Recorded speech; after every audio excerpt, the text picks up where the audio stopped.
According to a bombshell new survey, when it comes to politics, 82% of teachers in the UK are on the left wing. The people who are teaching you do not represent the rest of the country. They are completely adrift from how the rest of the population are thinking and feeling about politics. Remember that when you're in the classroom. Well, of course, Matt Goodwin is going to say that, isn't he? His education explains why. See, Matt Goodwin completed his doctorate under Roger Eatwell. He's a scholar known for studying nationalist and populist movements as coherent, legitimate responses to cultural grievance. Eatwell did not treat populism as a problem to be challenged. He treated it as something to be understood, systemised and taken seriously. So yes, of course, Goodwin frames educators as detached. That conclusion flows straight from the intellectual tradition that he comes from. This is not about ignorance, this is about incentives and alignment. Think of it like this: the structure mirrors a cigarette company hiring a scientist to argue smoking is harmless and anti-smoking campaigns are pure hysteria. Nobody needs to prove an envelope of cash. The alignment does that work. So when your influence depends on undermining institutions that challenge your narrative,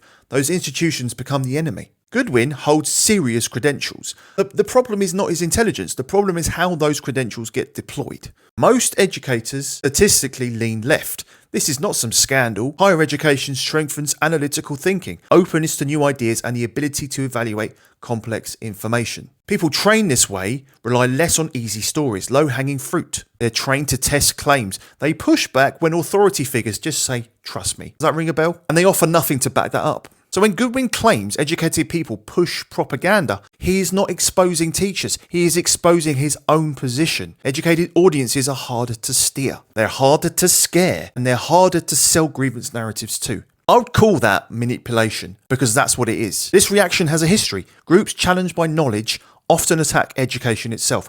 The facts are never the threat. Loss of narrative control is. Goodwin is an outlier, shaped by intellectual lineage and career incentives. Education didn't fail. Education produced people trained to interrogate claims like his. The problem is pretty simple. Your argument falls apart when someone knows how to question them. And when someone tells you to distrust teachers instead of evidence, believing him does not make you informed, it just makes you useful.